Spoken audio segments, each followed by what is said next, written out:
Testosterone replacement therapy, anybody? Maybe enclomiphene or human chorionic gonadotropin monotherapy? Anavar or halotestin oral only cycles? Wrong. All of that is old news, buddy. Here comes a new challenger. It's Trestolone, better known as MENT, which seems to be a valid medical candidate for hormone replacement therapy nowadays. Based on all of the scientific literature, it appears that at a tenth of the dose, Trestolone is just as anabolic as testosterone, but doesn't increase prostate size. But what does it do for your gains in libido? Let's find out in this video. Vigorous Steve here. Trestolone is a reasonably new anabolic androgenic steroid on the underground market that isn't very well documented in the steroid books, besides maybe Anabolics 11th edition by William Llewellyn. Unlike Trembolone, which has, well, 0 available human studies behind it, Trestolone has a good amount of human studies and clinical trials. The last one was completed in August of 2017. The enhanced bodybuilding and fitness community has been using Trestolone acetate for about a decade now, but early formulations would give you crippling post-injection pain, which probably turned many MENT users and abusers off from using this compound ever again. Nowadays, though, there's a good amount of pain-free Trestolone acetate or decanoate formulas on the underground lab scene. It's not a very popular compound. It's kind of expensive, but with MENT, just like with Trembolone or dihydroboldenone, less is more. This is one of the few compounds that I haven't used myself. It's been on my to-do list for a couple of years now, and after doing the research for all of these videos, I might give MENT a shot or 84 consecutively. To spark my interest further, or repulse me enough to the point I'll just stick to the Triforce of testosterone, primobolan, and anavar, write down your Trestolone experiences down below in the comment section. I'd love to hear them. Trestolone was mainly investigated as a male contraceptive and a viable option for hormone replacement therapy instead of testosterone. The clinical trials have been extensively performed, tracking various blood work parameters, blood pressure changes, and documented the side effects during the treatment. It appears that Trestolone is one of the few injectable anabolic androgenic steroids we can actually pull recent and tangible human safety and efficacy data from.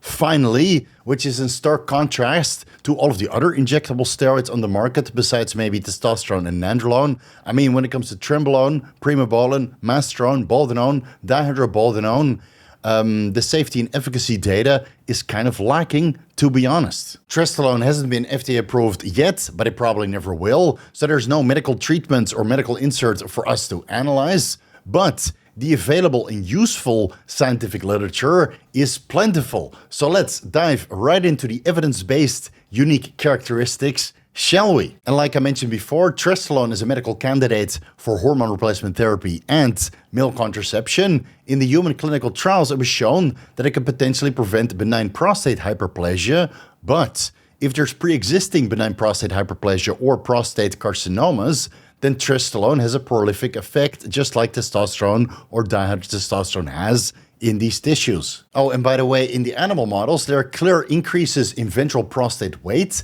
hence the Hirschberger bioassay androgenic dissociation is so high. The androgenic rating is 650 and the anabolic rating is 2,300. Some studies say that Trestolone is 10 times more anabolic than testosterone, but don't worry, we'll get into all of that a little bit later on. During the clinical trials, not all human subjects were able to achieve full azoospermia even at higher dosages of Trestolone acetate.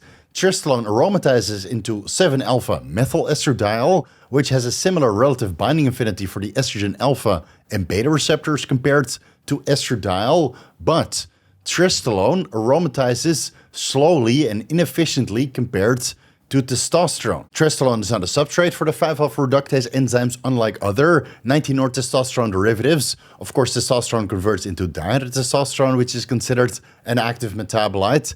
Nandrolone converts into dihydronandrolone, which is biologically benign. And Trembolone converts into dihydrotrembolone, again, an active metabolite. But there's no such thing as dihydrotrestolone. So the following unique characteristic is a little bit weird, but it's evidence-based. Citations are down below. Apparently, dutasteride lowers serum Trestolone levels in animal models and can potentially increase the aromatization into 7-alpha methyl estradiol. So if you're taking testosterone and dutasteride or finasteride potentially to control hair loss, right, limiting the conversion or blocking the conversion of test into DHT, increasing the potential for aromatization of test into estradiol, and you throw in a little bit of Trestolone for anabolism, then you might create a double whammy for gynecomastia because, again, 7-alpha-methyl estradiol has the same relative binding affinity as estradiol, and thus you might have an overlapping effect. So keep this in mind if you were to go for this specific combination. It increases bone mineral density, but only in animal models. This was not observed in the human studies. Trestolone reduces fat mass and leptin levels, which increases lipolysis, which is clearly shown in the human clinical trials where some of the subjects lost body fat in the higher dose Trestolone acetate protocols. And this is an interesting one. There's actually 8 studies which look into these effects. Citations are down below in case you're interested. Trestolone regulates testosterone synthesis in testicular, albeit immature, Leydig cells stemming from animal models. So this means that Trestolone increases intratesticular 11-beta hydroxysteroid dehydrogenase type 1 and 2 enzymes, which control glucocorticoid metabolism, cytochrome P450 17A1 enzymes, which contributes to DHEA synthesis, and IGF-1 production also goes up. This sustains intertesticular androgen receptor content and modulates intertesticular glucocorticoid metabolism, contributing to testosterone synthesis. Now, of course, there is a significant difference between the negative feedback through the androgen receptor of immature versus adult Leydig cells, whether that's in animals or human subjects, probably because testosterone levels are so significantly elevated during pubertal development, so don't expect all of this to play out when you're an adult. Still, this might explain why some humans or some animals are not able to achieve full azoospermia during Trestolone treatment.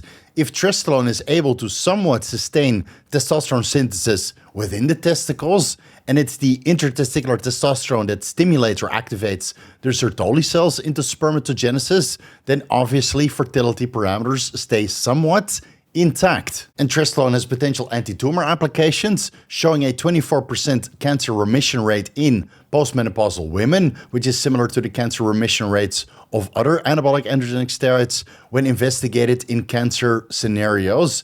But this is a very old study from 1964, and the anti-cancer effects haven't been investigated since. Trestolone has potential therapeutic applications against demyelinating diseases, including multiple sclerosis, and the other ones are completely unpronounceable, so I'm not even going to try.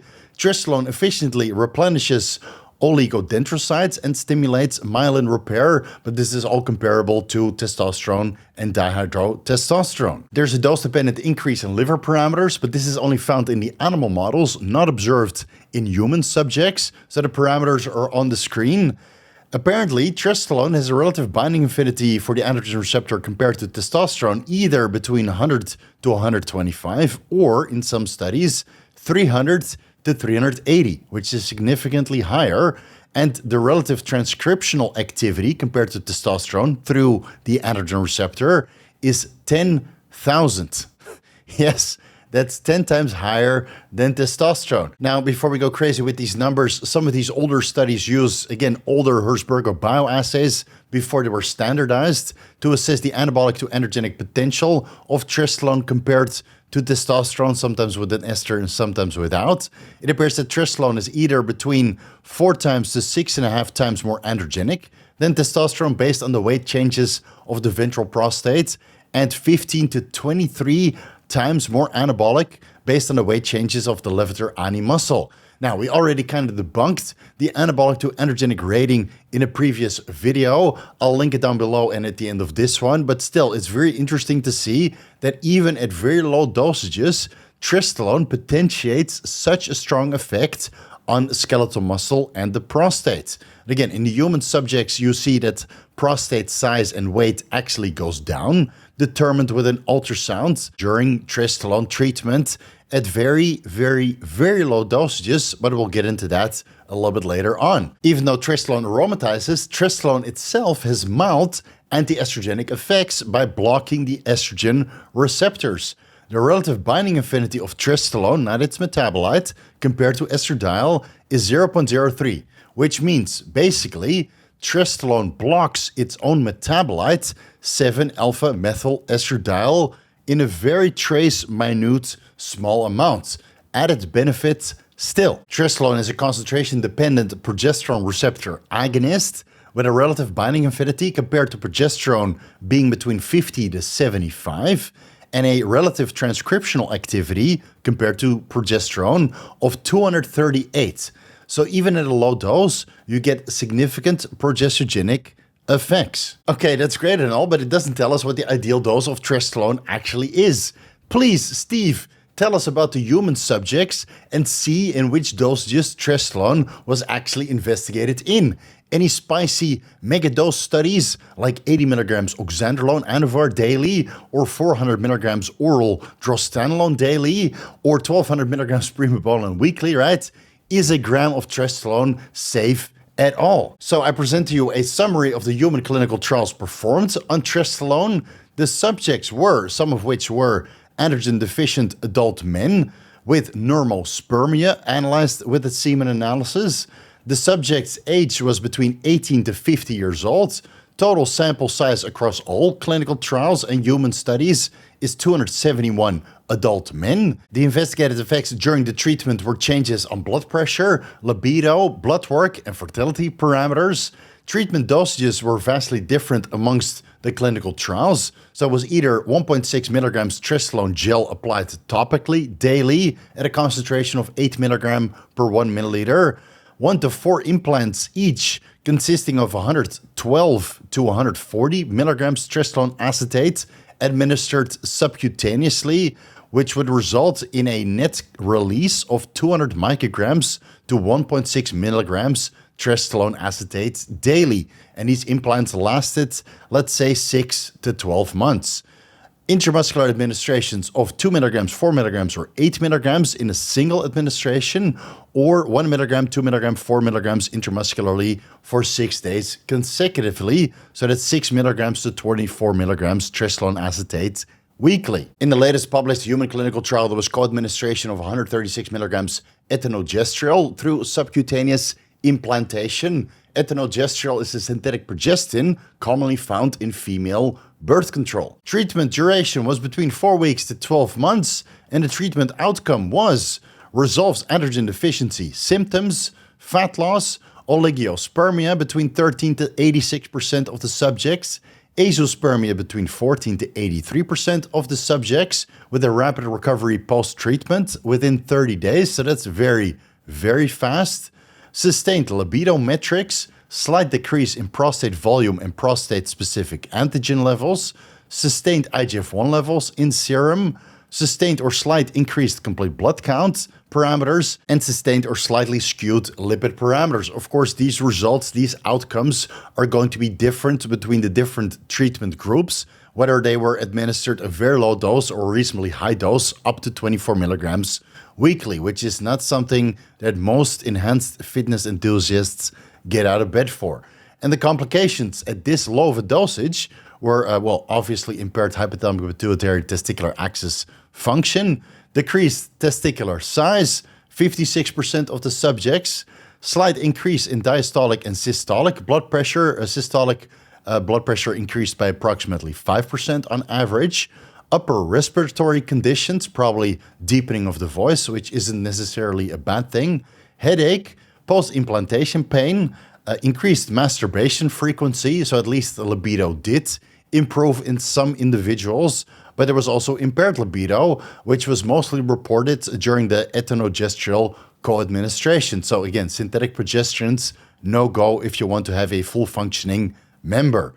Lethargy, depression, irritability, and reduced bone mineral density were all reported during these clinical trials. Unfortunately, most clinical trials used Trestolone acetate implants, not intramuscular administrations, which is what we're after here. Implant pharmacodynamics are a little bit different from intramuscular administration, as the active pharmaceutical ingredient has a much more sustained release and slowly tapers down over months. So let's have a closer look at the single human study which actually used intramuscular injections of Trestolone acetate for a whopping 6 consecutive days. This study was performed by Sufasari et al., published on May 1997, titled Pharmacokinetics and Pharmacodynamics of 7-alpha-methyl 19-testosterone after intramuscular administration in healthy men. In the short-term study, they administered 36 healthy men with intramuscular injections of Trestolone acetate.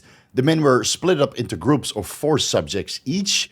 They received either 2 milligrams, 4 milligrams, or 8 milligrams Trestolone acetate in a single injection, or 1 milligram, 2 milligrams, or 4 milligrams daily for 6 consecutive days. It appears that Trestolone acetate metabolizes quite rapidly, as it isn't detectable in serum 24 hours after the last injection, so daily subcutaneous microadministrations would be advised if you were to use Trestolone acetate yourself, for stable blood levels and all. In the groups receiving a single administration, both luteinizing hormone and follicle-stimulating hormone levels remained unaffected. But in the groups receiving Trestolone acetate for 6 days straight, there was a dose-dependent reduction in LH and FSH levels. Luckily, LH and FSH recovered near baseline by 15 days after the last injection. So, if you went on a Trestolone acetate only cycle to reinvent your hormone replacement therapy protocol, but you change your mind within 6 days, then you don't need to do a post-cycle therapy because eventually LH and FSH levels will bounce back. And there was also a significant reduction in sex hormone-binding globulin levels, but since this is a short-term study, I think it's best if we skip over the blood work parameters and look into a long-term high-dose Trestolone acetate implant study instead, which is a little bit more recent, albeit still 20 years old. This study was performed by von Eckertstein et al., published in November 2003, titled A Clinical Trial of 7-alpha-methyl-19-testosterone Implants for Possible Use as a Long-Acting Contraceptive for Men. Yay or nay? Let me know down below if you're looking for contraception for men, right? It's a known side effect of anabolic androgenic steroids, but the scientific literature does show that halotestin and proviron can actually improve fertility parameters, but that's not what we're investigating here. In this study, they took 36 healthy men with no history of hormone replacement therapy, aka natties, and implanted them either with 1, 2, or 4 implants, each containing 140 milligrams Trestolone acetate subcutaneously into the upper arms. They received between 140 milligrams to 560 milligrams Trestolone acetate, lasting anywhere between 6 months to 12 months. So that's quite long for a single implantation. And based on the pharmacodynamics of these implants, the men received between 200 micrograms up to 1600 micrograms Trestolone acetate per day, slowly tapering off over the duration of the study. So that means a maximum dose of 11.2 milligrams weekly. Most bodybuilders wouldn't get out of bed or waste a syringe for 11.2 milligrams unless it's every single day, at least 4 times weekly, a total dose of 50 milligrams Trestolone acetate per week, right? That might sound exciting, but 11.2 milligrams weekly, not really. Okay, obviously all of these men had impaired HPTA throughout the study, being administered this much Trestolone acetate for such a long period of time, right? At least 6 months in duration. 79% of the men with the 4-implant group were receiving 560 milligrams Trestolone acetate over 12 months or 1600 micrograms daily achieved azoospermia, so that's not 100% of the subjects, but it took 6 months. Yeah, so it takes 6 months to achieve azoospermia, and not even all men achieve that. And in the lower dose groups, a significantly lower percentage achieved azoospermia, but most weren't even oligozoospermic. Men in the 4-implant group, red blood cell count, hemoglobin, total cholesterol, low density lipoprotein, LDL, and triglycerides all went up compared to baseline throughout the entire 12 months they had the implants in their upper arms, and high-density lipoprotein, as expected, went down throughout the treatment. But somehow, it was similar to baseline at the 6-month mark, after which it dropped again. So maybe you'll see a reduction, then an increase, and then a drop. HDL tends to fluctuate when you're taking anabolic androgenic steroids. Commonly reported side effects among all groups included impaired libido and sexual performance, upper respiratory conditions, probably voice changes, sporadically elevated blood pressure, just like reported in the other clinical trials, headache, and post-implantation pain. So if you're thinking about running Trestolone, this is probably the most definitive study to read on the subject, but we have 2 more studies that we need to highlight because we're after weight gain After all, only 2 of the most recent clinical trials, besides the latest one, which hasn't been published. Fingers crossed at one point or another we will see a publication of this clinical trial. So there's only 2 clinical trials that kept track of body weight changes during trestolone acetate treatment. Both studies though say that body weight wasn't really affected by the treatment, but let's dive in a little bit deeper, as our interpretations might be a little bit different compared to the researchers. This study was performed by Watson et al., published on September or October 2007, titled 7-alpha-methyl-19-testosterone, that there MENT, versus testosterone in combination with ethinyl-glycerol implants for spermatogenic suppression in healthy men. In this study, the researchers administered either 270 milligrams trestolone acetate with 136 milligrams ethinyl-glycerol at the start of the treatment, or 600 milligrams estroless testosterone with 136 milligrams ethinyl-glycerol. Testosterone was re-administered every 12 weeks, so that's at week 12, 24, and 36 of the study, but ethinyl-glycerol was only given at the start of the trial. All hormones were implanted subcutaneously into the upper arm. Not taking the difference in esters into consideration, that's either 400 micrograms trestolone acetate daily, based on the established pharmacodynamics for MENT implants, or 7.1 milligrams estroless testosterone daily, which is close to 18 times the dose, right? 18 times the testosterone dose compared to trestolone acetate. But if you account for the ester, that's actually 20 times more testosterone compared to trestolone in this study. Huge difference. The researchers note that there was no significant difference in body weights between the trestolone acetate groups and the testosterone groups. But when you look into table 3, you see a clear increase in body weight in the MENT group, but a reduction of prostate volume and prostate-specific antigen when compared to baseline, while these values go up in the testosterone group, probably because the dosage is so much higher, right? 20 times higher compared to trestolone. And testicular volume comes down less in the MENT groups, probably because the dose is so much lower, or maybe because trestolone regulates testosterone synthesis within the Leydig cells and is able to sustain testicular volume somewhat during the treatment, like was shown in several animal models. So if body weight goes up at a significantly lower dose, then what would happen at a much higher dose, bodybuilder dosages? It's pretty safe to say that body weight and body composition would improve tremendously during trestolone acetate treatment. Of course, this is all in combination with ethinyl-glycerol, which surely has a contributing effect. So let's go to the last study of this video, performed by Anderson et al., published in June 2003, titled Evidence for Tissue Selectivity of the Synthetic Androgen 7-alpha-methyl-19-testosterone in Hypogonadal Men. In this study, they investigated the differences in effects switching from traditional testosterone replacement therapy to trestolone acetate treatment. So for all of you guys on TRT, get ready to get your minds blown. 16 hypogonadal men on TRT currently continued with their regular TRT protocol for another 15 weeks, after which they all received 250 milligrams sharing testosterone enthate, good old testoviron, Vigorous Steve approved 100%, every 3 weeks for 9 weeks. So that's 83.3 milligrams weekly or 11.9 milligrams daily. At week 24 of the study, all men discontinued their sharing testoviron TRT protocol and received either 135 milligrams or 270 milligrams trestolone acetate implants into the upper arm subcutaneously, which was removed after 24 weeks of implantation. All men continued with their regular TRT protocol afterwards, which is surprising based on the results. So based on the pharmacodynamics of these implants, these men received between 200 micrograms to 400 micrograms trestolone acetate daily, but if you discount for the esters, that's between 23 to 46 less trestolone compared to testosterone of the TRT protocol, which they did before or afterwards. The 135 milligram trestolone acetate group saw a significant increase in body weight at the end of the 24-week treatment compared to sharing testoviron TRT that they were on previously, but their fat-free mass and leptin levels also went up. Whereas the 270 milligram group saw a reduction in body weight, but fat-free mass and leptin levels decreased compared to sharing testoviron TRT.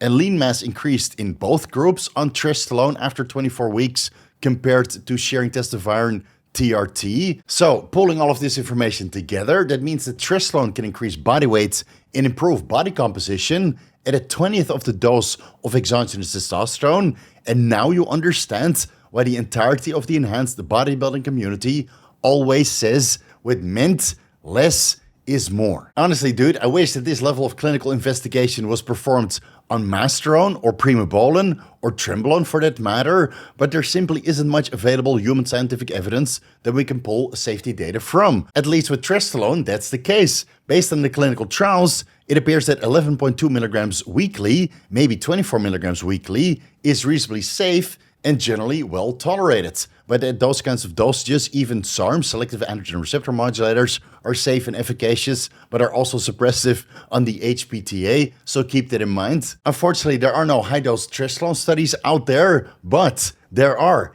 a boatload of high-dose Trestolone acetate or decanoate anecdotal experiences on the steroid message boards or the subreddits where we can learn a little bit from. But most users and abusers of Trestolone will come to the same conclusion that running it up to 350 milligrams per week or maybe even 1,000 milligrams per week. Yes, there are guys out there that run that much Trestolone. Everybody comes to the same conclusion. If you add a little bit, right, double-digit milligrams, let's say 50 milligrams, 75 milligrams, or maybe even less than that, to your existing performance-enhancing drug stack, that is where the magic happens. But before we get into the dosing protocols, let's get the detection times out of the way. Unfortunately, there's nothing in the scientific evidence regarding metabolite screening in urine. And there's nothing in the steroid books about Trestolone acetate or decanoate. And there's also no consensus on detection time on the steroid message boards or the subreddits. So I've come up empty-handed. We do know that the half-life of the acetate ester based on testosterone is between 1 to 3 days, and the decanoate ester based on nandrolone is between 6 to 12 days. So you could assume, based on similar pharmacodynamics, that Trestolone acetate and Trestolone decanoate have similar half-lives. And based on a single study where they kept track of serum Trestolone concentrations following a 112 milligram Trestolone acetate implant subcutaneous to the upper arm, 2 weeks after the implant was removed, there was no detectable Trestolone in serum. But what about the metabolites? Again, there's no scientific evidence regarding the metabolites, and since there's no reported detection times, maybe we can go with the Trenbolone acetate detection time of 5 months and the nandrolone decanoate detection time of 18 months. Still, it metabolizes quite rapidly, but I have no idea what the detection times actually are. So just play it safe, don't use Trestolone at all, or otherwise go with these very long detection times of Trenbolone acetate and nandrolone decanoates. That brings us to the dosing protocols. For men, I would say that the sustainable and tolerable dose is anywhere between 25 milligrams to 75 milligrams weekly, administered subcutaneously every single day, right? So that's the 7th of this dose. Until blood work parameters become unmanageable. It seems that the sweet spot for most bodybuilders is about 50 milligrams Trestolone acetate weekly. And I would say that the deleterious dose is anywhere over 75 milligrams. Some guys run up to 175 milligrams weekly, so that's 25 milligrams daily. Maybe they do 50 milligrams daily. Some guys go up even higher. I've heard an IFB Pro use 150 milligrams Trestolone acetate daily. Yeah, so that's 3 cc's per day. Great. I would do this for a maximum of 8 weeks or until blood work parameters become unmanageable, but that's entirely up to you to keep track of all of that. And for women, since I haven't really talked to any female bodybuilder that preferred to run this compound, or a matter of fact, never talked to a woman running Trestolone acetate or decanoate at all, so I would say that the sustainable, tolerable, or deleterious dose is 0 milligrams for women, simply because I can't vouch for Trestolone's safety or effectiveness in women because anecdotal reports are severely lacking. But if you're a female, right, the 0.5% of my audience that is female, if you've used Trestolone acetate or decanoate, write your experiences down below. I would love to hear them personally. So again, to emphasize for all of the men out there, all of the bodybuilders and strength athletes, it seems that the sweet spot for Trestolone acetate is 50 milligrams weekly, split up into daily microadministrations, I would do sub-Q. But if you want to mix that in with your other anabolic androgenic steroids and go intramuscularly, go right ahead, right? So that's about 2 times to 5 times the investigated dosages during the clinical trials. All right, let's leave it here. I hope you found it informative. Do your blood work over at Merck Health if you live in the United States, whether you take Trestolone or not, right? If you're a candidate or interested in hormone replacement therapy, or you simply want to make a switch from your current provider, look no further than Merck Health. They can help you interpret your blood work results and help you get healthy and send you on your way for male health optimization. And you can find everything else that I'm associated with down below in the YouTube description section. I'm always available for personalized advice, whether that's through consultations or by email. Follow me on Instagram and TikTok at VigorSteve. Vigorous crew, you guys know what to do. A frontable bicep for you guys. A MENT is still on my to-do list. Never say never. I'm not entirely sure when, but at one point or another, I will add in 50 milligrams Trestolone acetate per week, split up subcutaneous microadministrations, and then fingers crossed, you will see some serious going forward. Thank you guys so much for watching, and I'll see you in the next video.